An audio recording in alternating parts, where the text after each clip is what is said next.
Ten tweedens, het ek gesê wil ek met ons praat oor die Heilige Gees.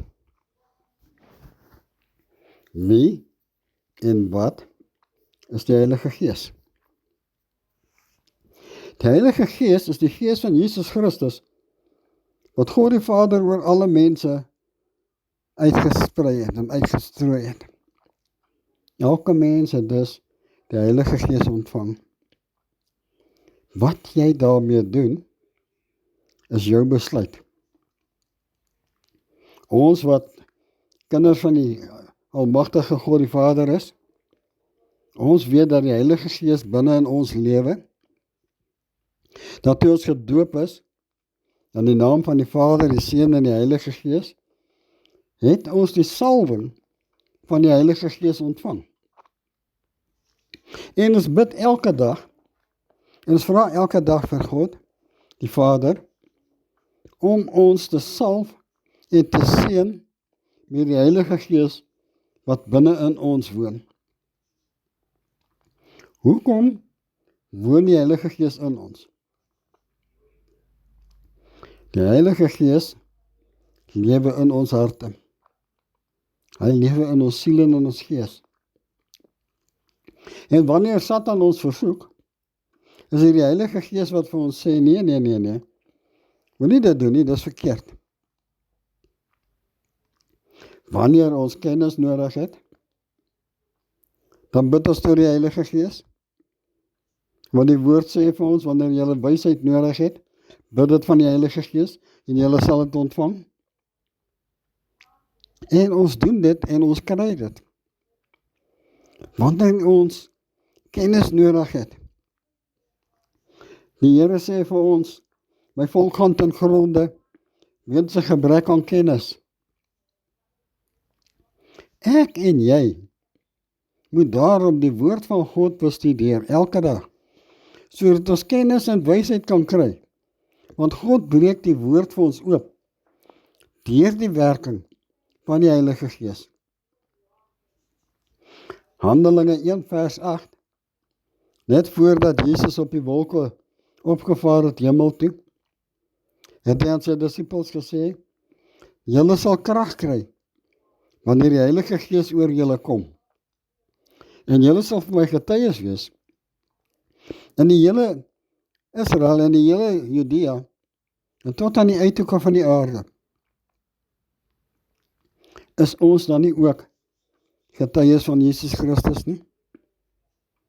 Wanneer ons voor ander mense en met ander mense oor Jesus praat, getuig ons dan nie van wat Jesus gedoen het nie? Waarvoor hy gesterf het nie?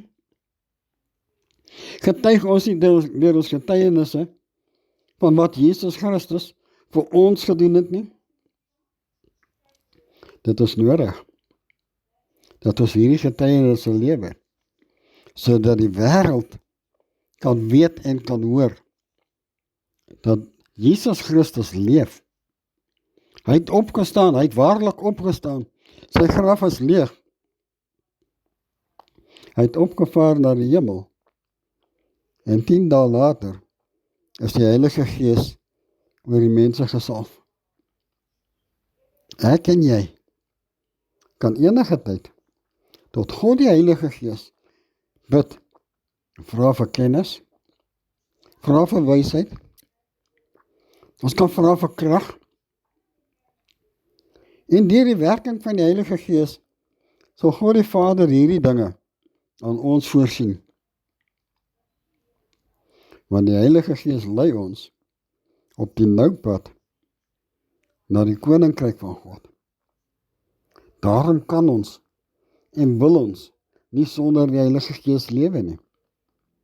En ons moet nou onthou dat God die Vader, die skepper van hemel en aarde, sy Seun Jesus Christus en God die Heilige Gees is 3 verskillende persoonlikhede, maar dit is 1 persoon. Hierdie 3 is 1, dis 'n 3 eenheid. Naamlik die heilige 3 eenheid. En is nie sommer net 3 persone wat saam staan en nou 'n groep vorm nie. Dit is een en dieselfde persoon. En God die Vader het die hemel geskapen, en die aarde geskapen, en het gesê dat daar lig wees. En dit is toe Jesus ontstaan het. Want Jesus is die lig, die weg, die waarheid. Hy is die lewe.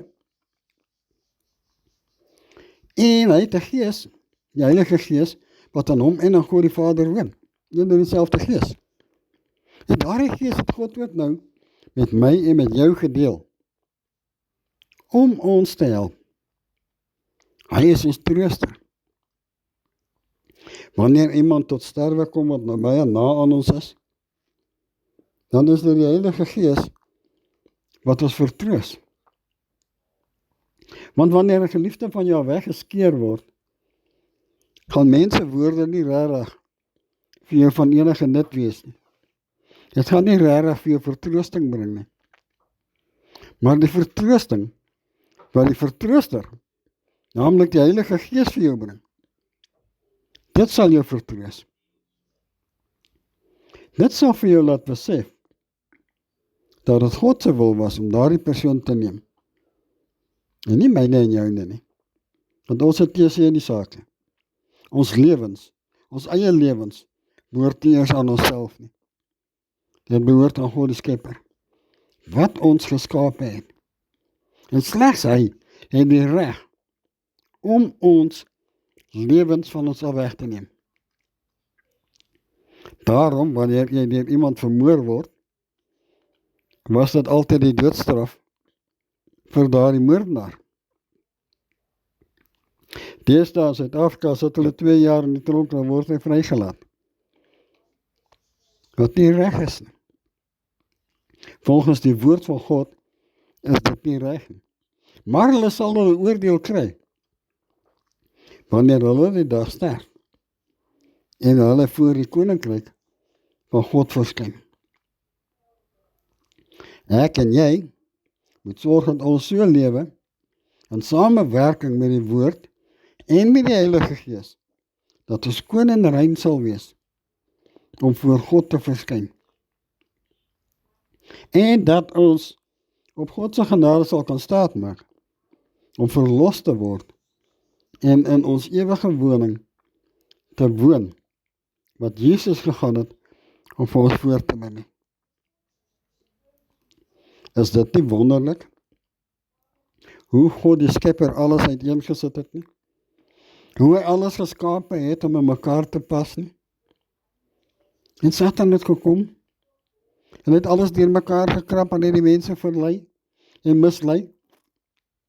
En dis my en jou werk, ons verantwoordelikheid, om hom teen te staan. Vir hom te sê, wyk agter my Satan, want ek is 'n wedergebore kind van God die Skepper, van God die Vader. En Jesus Christus is my verlosser en my koning. Kom ons slaan ons oë op en ons kyk na die hemele. Daar waar Jesus langs God die Vader sit.